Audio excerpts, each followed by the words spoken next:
নমস্কার বন্ধুরা, আজ আমরা আলোচনা করব ষষ্ঠ শ্রেণীর বাংলা থেকে মৌসুমীর দিনে গল্পটির হাতে কলমে প্রশ্নোত্তর নিয়ে। তো চলো ভিডিওটি শুরু করা যাক। প্রথম প্রশ্ন আছে, দেখো একের দাগের একের, সুভাষ মুখোপাধ্যায়ের লেখা প্রথম কাব্যগ্রন্থটির নাম কি? উত্তর হবে পদাতিক সুভাষ মুখোপাধ্যায়ের প্রথম কাব্যগ্রন্থ। একের দাগে দুয়ের প্রশ্ন, তার লেখা একটি গদ্যের বইয়ের নাম কি? উত্তর হবে ঢোল গোবিন্দের আত্মদর্শন, সুভাষ মুখোপাধ্যায়ের একটি গদ্যের বই। ২ নম্বর প্রশ্ন আছে, দেখো নিচের প্রশ্নগুলির একটি বাক্যে উত্তর দাও। প্রথম প্রশ্ন, ধান শব্দটি কোন শব্দ থেকে এসেছে? উত্তর হবে ধান শব্দটি ধন শব্দ থেকে এসেছে। ২-এর দাগে ২-এর প্রশ্ন, অগ্রহায়ণ বলতে কি বোঝায়? উত্তর হবে অগ্র মানে হচ্ছে আগে আর হায়ন মানে হচ্ছে বছর, সুতরাং অগ্রহায়ণ মানে বছরের আরম্ভ। ২-৩-এর প্রশ্ন, এদেশের সমস্ত পালা পার্বণ আনন্দ উৎসব এসবের মূলে কি রয়েছে? উত্তর হবে এদেশের সমস্ত পালা পার্বণ আনন্দ উৎসবের মূলে আছে চাষবাস বা কৃষিকাজ। ২-৪-এর প্রশ্ন, বসুধারা ব্রত কোন ঋতুতে হয়? উত্তর হবে বসুধারা ব্রত গ্রীষ্ম ঋতুতে হয়। নেক্সট প্রশ্ন, মেঘকে নামাবার জন্য মেয়েরা দল বেঁধে ছড়া করে তাকে কি কি নামে ডাকে? উত্তর হবে মেঘকে নামাবার জন্য মেয়েরা দল বেঁধে ছড়া করে তাকে যেসব নামে ডাকে, কালো মেঘা, ফুল তোলা মেঘা, ধুলট মেঘা, তুলট মেঘা। নেক্সট প্রশ্ন ৩-এর দাগে বলেছে, দেখো নিচের বিশেষ্য শব্দগুলিকে বিশেষণ এবং বিশেষণ শব্দগুলিকে বিশেষ্যে রূপান্তরিত করো। তো দেখো মফস্বল এটা বিশেষ্য, মফস্বলী বিশেষণ। বৎসর এটা হচ্ছে বিশেষ্য, বিশেষণ করলে হয়ে যাবে বাৎসরিক। খড় এটা হচ্ছে বিশেষণ এবং বিশেষ্য করলে হয়ে যাবে খড়তা। ব্রত এটা হচ্ছে বিশেষ্য এবং বিশেষণ করলে হয়ে যাবে ব্রতী। বিস্তর হচ্ছে বিশেষণ এবং বিস্তার হয়ে যাচ্ছে বিশেষ্য। পর্বত এটা বিশেষ্য, বিশেষণ করলে হয়ে যাবে পার্বত্য। ঝড় বিশেষ্য, বিশেষণ করলে হবে ঝড়। ৪ নম্বর প্রশ্নে পড়েছে, দেখো নিচের বাক্যগুলি গঠনগতভাবে কোনটি হবে? এটা ঠিক আছে, কোনটি কি ধরনের লেখো? দেখো প্রথম প্রশ্ন ৪ দাগের ১-এর, গ্রামের যাত্রীরা নেমে নেমে যাবে মাঝ রাস্তায়, এটা হচ্ছে সরল বাক্য। নেক্সট প্রশ্ন, যেখানে ঘাসের চিহ্ন দেখা যাচ্ছিল না হঠাৎ চোখে পড়বে সেখানে যেন কে সবুজ জাজিম পেতে রেখেছে, এটা হবে জটিল বাক্য। নেক্সট প্রশ্ন, আয় বৃষ্টি ঝেপে ধান দেব মেপে, এটা হচ্ছে যোগ বাক্য। নেক্সট প্রশ্ন, খড় কিংবা টিনের চাল, এটা হচ্ছে যৌগিক বাক্য। ৫-এর প্রশ্ন বলছে, দেখো নিচের বাক্যগুলি থেকে শব্দ বিভক্তি এবং অনুসর্গ খুঁজে নিয়ে লেখো। দেখো ৫ দাগের ১-এর প্রশ্ন, কেউ এসেছিল দোকানের জন্য মাল তুলতে। উত্তর হবে দোকান যুক্ত এর শব্দ বিভক্তির জন্য অনুসর্গ, জন্য অনুসর্গ, ঠিক আছে। নেক্সট প্রশ্ন বলেছে, বৃষ্টি ঝমঝম শব্দে অন্য সমস্ত আওয়াজ ডুবে যায়। এখানে বৃষ্টি প্লাস র শব্দ বিভক্তি, শব্দ যুক্ত এ শব্দ বিভক্তি, ডুব যুক্ত এ শব্দ বিভক্তি। ৫-এর ৩-এর প্রশ্ন, সন্ধে নাগাদ উলু দিয়ে ব্রত শেষ হয়, এটা হচ্ছে দিয়ে অনুসর্গ। ৫-এর ৪-এর প্রশ্ন, ছেলেরা হৈ হৈ করে ছোটে আমবাগানে। উত্তর হবে ছেলে যুক্ত রা শব্দ বিভক্তি, বাগান যুক্ত এ শব্দ বিভক্তি। ৬ নম্বর প্রশ্নে আছে, দেখো পাঠ থেকে নিম্নলিখিত শব্দগুলির সমার্থক শব্দ খুঁজে লেখো। অম্বর থেকে হবে আকাশ, ধরা থেকে হবে পৃথিবী, মৃত্তিকা থেকে হবে মাটি, প্রান্তর থেকে মাঠ, তটিনী থেকে হবে নদী। নেক্সট প্রশ্ন, নিচে সমচ্চারিত বা প্রায় সমচ্চারিত ভিন্নাত্মক শব্দগুলির অর্থ লেখো। তো ধোয়া শব্দের অর্থ হচ্ছে ধৌত করা, আর একটা ধোয়া শব্দের অর্থ হচ্ছে ধূম। জলে থেকে হবে জলের মধ্যে, আর জলে থেকে হবে প্রজ্বলিত হয়। বাধা থেকে হবে বিপদ এবং বাধা থেকে হবে আটকানো। গায়ে থেকে হবে শরীরে এবং গায়ে থেকে হবে গ্রামে। ঝড়ে থেকে হবে খসে পড়ে এবং ঝড়ে থেকে হবে ঝড় বৃষ্টিতে। ৮ নাম্বার আছে, দেখো শুদ্ধ বানানটিতে রাইট চিহ্ন দাও। তো এখানে আমি আন্ডারলাইন করে দিয়েছি, দেখো সঠিক উত্তর হবে মুহূর্তে। হ্যাঁ, এটা হবে অগ্রহায়ণ, সঠিক বানান। বিলক্ষণ এই বানানটা হবে এবং মরীচিকা হবে এই বানানটা, ঠিক আছে। 9 নম্বর প্রশ্নে আছে দেখো, বেলা, ডাল, সারা, চাল এই শব্দগুলিকে দুটি পৃথক অর্থে ব্যবহার করে দুটি করে বাক্য লেখো। দেখো প্রথমে বেলা, সময় অর্থে, অনেক বেলা হয়ে গেল এখনো কাজ সারা হলো না। আর একটা বেলা, বেলন অর্থে, আমি ভালো রুটি বেলতে পারি না। 2 নম্বর আছে দেখো ডাল, শাখা অর্থে, গাছের ডালে দুটো পাখি বসে আছে। আর একটা ডাল হচ্ছে খাদ্য বিশেষ, আমি ভাতের ডাল মেখে খেতে ভালোবাসি। এবার আছে দেখো সারা, এটা সমস্ত অর্থে, সারা সকাল ছেলেটা দৌড়ে বেড়ালো। আর একটা সারা হচ্ছে সমাপ্ত অর্থে, আমার সব কাজ সারা হয়ে গেছে। নেক্সট আছে চাল, খাদ্য বিশেষ, ধান থেকে চাল হয়। আর একটা আছে চাল, ছাউনি অর্থে, ঝড়ে ঘরের চাল উড়ে গেছে। 10 নম্বর আছে দেখো টিকা লেখো। প্রথমে আছে মরীচিকা, ধু ধু মরুভূমিতে পথ চলতে অনেক সময় দূর থেকে জল দেখা যায়, তাই দেখে পথশ্রমে ক্লান্ত মানুষ অনেক সময় জল ভেবে এগিয়ে যায়, কিন্তু সামনে গিয়ে দেখা যায় যে তা জল নয়। বালির উপর সূর্যের আলো পড়ে, সেই আলো পথিকের চোখে বিচ্ছুরিত হলে সেখানে জল আছে বলে ভ্রম হয়, একেই মরীচিকা বলে।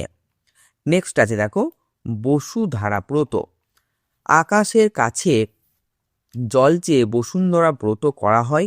গ্রীষ্মকালে মাঠ ঘাট নদ নদী খাল বিল শুকিয়ে যায়, জলের জন্য হাহাকার দেখা যায়। সূর্য রশ্মিতে তখন যেন আগুন ঝরে পড়ে, লোকে ছায়া খোঁজে, তখন আকাশের কাছে জল চেয়ে বসুধরা ব্রত করে। এরপর আছে মেঘ রানীর কুলো, এটি বৃষ্টি নামানোর একটা প্রথা। কুলো জল ঘট নিয়ে চাষি ঘরের অল্প বয়সী মেয়েরা দলে দলে পাড়ায় বেরিয়ে পড়ে। তারা বাড়ি বাড়ি ঘুরে গান গায়, গান গেয়ে বাড়ি বাড়ি থেকে চাল তেল সিঁদুর পায়, কখনো 2-4টে পয়সা ও পান সুপারি পায়। তারা মেঘকে নানা রকম লোভ দেখায় ও প্রতিশ্রুতি দেয় যাতে মেঘ থেকে বৃষ্টি ঝরে পড়ে। নেক্সট হচ্ছে ভাদুলি ব্রত, বর্ষার শেষাশেষি এই ব্রত মেয়েরা পালন করেন। মাটিতে আলপনা আঁকে 7 সমুদ্র 13 নদী, নদী চড়া, কাঁটার পর্বত, বন ভেলা, বাঘ মোষ কাক বক, তাল গাছে বাবুয়ের বাসা। এই ব্রত সেই দিনের কথা মনে করিয়ে দেয় যখন এদেশে সওদাগররা 7 ডিঙা ভাসিয়ে সমুদ্রে বাণিজ্যে যেত। ব্রতের ছড়াই সেই ছবি জীবন্ত হয়ে ধরা দেয়। 11 নম্বর প্রশ্নে আছে দেখো, নিচের প্রশ্নগুলির উত্তর নিজের ভাষায় লেখো। প্রথম প্রশ্ন আছে, বাস ডিপোয় অপেক্ষামান যাত্রীদের ছবি কিভাবে পাঠ্যাংশে ধরা পড়েছে? উত্তর হবে, বাস ডিপোয় বাস দাঁড়িয়ে আছে, বাস কন্ডাক্টর ও ক্লিনার ধরাধরি করে বাসের ছাদে মাল তুলছে। কেউ কেউ সারা পথ যাবে না, সবাই কিছু না কিছু কাজে এসেছিল। অনেকে বাসের সিটে নিজেদের কিছু জিনিস রেখে সিটের দখল নিয়ে বাইরে এসে দাঁড়ায়। ড্রাইভার চায়ের দোকানে চা খেতে ঢুকলে অপেক্ষামান যাত্রীরা আশেপাশে ঘুরঘুর করে, কিন্তু নজর থাকে ড্রাইভারের দিকে। গরমের সময় যাত্রীরা ছায়ায় দাঁড়ায়, শীতের রোদ পোহায়। নেক্সট প্রশ্ন আছে 11-2-এর, গ্রামের সঙ্গে শহরের যে এখনো নারীর টান, এই নারীর টানের প্রসঙ্গ রচনাংশে কিভাবে এসেছে? দেখো উত্তর হবে, মাঠে ফসল উঠলে বাসে ভিড় হয়, লোকে বিয়ের পাত্রী দেখা, পুজো দেওয়া, জিনিস কেনা, মামলার তদবিরি করা, এমনকি সিনেমা দেখা ইত্যাদি উপলক্ষে শহরে যায়। উকিল মোক্তার পুরুত বামুন দর্জি দোকানি সবাই দুটো পয়সার মুখ দেখে। এর থেকে গ্রাম ও শহরের মধ্যে নারীর টান লক্ষ্য করা যায়। নেক্সট প্রশ্ন 11-3-এর, ধানের সবচেয়ে বড় বন্ধু বৃষ্টি, বৃষ্টির সময়ে ধান ক্ষেতের ছবিটি কেমন? অন্য যে যে সময়ে ধান চাষ হয়ে থাকে তা লেখো।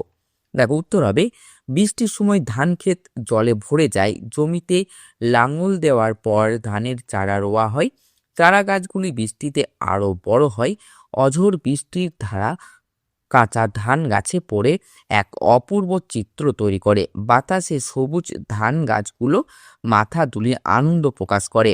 বর্ষা ছাড়াও বৈশাখ মাসে এবং শীতকালেও ধানের চাষ হয়। নেক্সট প্রশ্ন আছে দেখো 11 আগের বছর আরম্ভ হতো অগ্রহায়ণে, এর সম্ভাব্য কারণ কি? উত্তর হবে অগ্র মানে আগে বা শুরু, হায়ন মানে হচ্ছে বছর। অগ্রহায়ণের অর্থ হচ্ছে বছরের গোড়া বা শুরু। অন্যদিকে হায়ন মানে বছর বা ফসল। ধান না ফললে মানুষ বাঁচবে না, তাই ফসল ওঠার সময়কে গুরুত্ব দিতে অগ্রহায়ণ মাস থেকে বছর শুরু হতো। নেক্সট প্রশ্ন আছে দেখো 11 এদেশের যত পালা পার্বণ উৎসব আনন্দ সবকিছুরই মূলে রয়েছে চাষবাস। বাংলার উৎসব খাদ্য সংস্কৃতির সঙ্গে চাষবাস কতটা জড়িত বলে তুমি মনে করো? দেখো উত্তর হবে বাংলার উৎসব খাদ্য সংস্কৃতির সঙ্গে চাষবাস অনেকটাই যুক্ত। চাষবাস ছাড়া বাঙালির খাওয়া দাওয়া হয় না, বাঙালিদের উৎসব সম্পূর্ণ হয় না। ধান থেকে চাল হয় বা ভাতই বাঙালিদের প্রধান খাদ্য। তাছাড়া ফসল ঘরে উঠলে তবেই বাঙালি গৃহস্থের হাতে পয়সা আসে, তারা আমোদ আহ্লাদ করতে পারে। চাষবাসকে ঘিরে বাঙালিদের গান বাঁধা, আনন্দ উৎসব করা, এইসবই বাঙালি সংস্কৃতির অঙ্গ। নেক্সট প্রশ্ন আছে দেখো 11 শহর ছাড়লেই দুপাশে দেখা যাবে। শহরের চিত্রটি কেমন তা ছাড়িয়ে গেলে কোন দৃশ্য দেখা যাবে? উত্তর হবে শহরে দেখা যাবে পাকা রাস্তা, ঘন ঘন পাকা বাড়ি, সুসজ্জিত বহু দোকানপাট, নানা রকম গাড়ি ঘোড়া, হাসপাতাল, সিনেমা, বাজার, অফিস আদালত প্রভৃতি। গাছপালা নাই বললেই চলে। শহর ছাড়লেই দুপাশে দেখা যাবে মাথার উপর দরজা আকাশ, বাস, রাস্তার দুধারে বট, পাকুড়, শাল, সেগুনের গাছ, তার ডালে দৃষ্টি মাঝে মাঝে আটকে যাবে কালো কুচকুচে বাঁধানো রাস্তা, মাঝে মাঝে বাঁক নিয়ে সোজা সামনে চলে গেছে। লোকালয় ছাড়লেই দিগন্ত বিস্তৃত মাঠ। বড় গ্রামে কিছু কিছু পাকা বাড়ি দেখা যায়, ছোট গ্রামের বাড়িগুলি মাটির ঘর বা টালির ছাউনি। এক এক ঋতুতে প্রকৃতির এক এক রূপ। 11 প্রশ্ন, এই রাস্তার উপরই এক ভারী মজার দৃশ্য দেখা যায়, মজার দৃশ্যটি কেমন তা নিজের ভাষায় লেখো। দেখো উত্তর হবে গরমকালে চারিদিকে হাওয়া যখন তেতে আগুন হয়ে থাকে তখন রাস্তার উপর খুব মজার দৃশ্য দেখা যায়। দূরে যেন জল চিকচিক করছে বলে মনে হয়, আর সেই জলে দুপাশের গাছের ছায়া উল্টো হয়ে পড়েছে। কাছে গেলে ছায়া বা গাছ কোনোটাই দেখা যায় না। একে লেখক মরীচিকার সঙ্গে তুলনা করেছেন। 11 প্রশ্ন, ব্রতের ভিতর দিয়ে মনে পড়ে যায় সেই আপনজনদের কথা যারা দূরে আছে। শিক্ষক শিক্ষিকার সাহায্য নিয়ে এমনই কিছু ব্রত ছড়া খাতায় সংগ্রহ করো। দেখো প্রথমে আমি লিখেছি সুব্রত বা ফুলঝুরি ব্রত। ফুল তুলি গো দুহাত ভরি, মায়ের পায়ে চন্দন পরি, দূরে যারা আছে তারা আসুক ফিরে ঘরে, সুখের ছোঁয়া লাগুক সবার এই কামনা করে। 2 নম্বর আছে দেখো মেয়ে ব্রত বা কুটুম্ব ব্রত। ঘর নি কোনো আলপনাদি, দূরে যেজন আছে তারে মনে পড়ি, আয়রে আমার সোনা, আয়রে আমার ভাই, তোদের না দেখলে আমার কিছুই ভালো নাই। নেক্সট আছে সূর্যব্রত।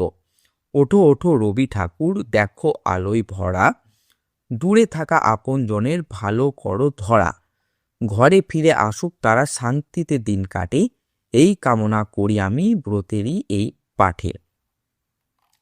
11 প্রশ্ন আছে দেখো বিভিন্ন ঋতু বিষয়ক প্রচলিত ছড়া আর ছবি সাজিয়ে নিজেরা লিখে বিদ্যালয়ে একটি দেওয়াল পত্রিকা তৈরি করো। এটা তোমরা নিজেরা করবে।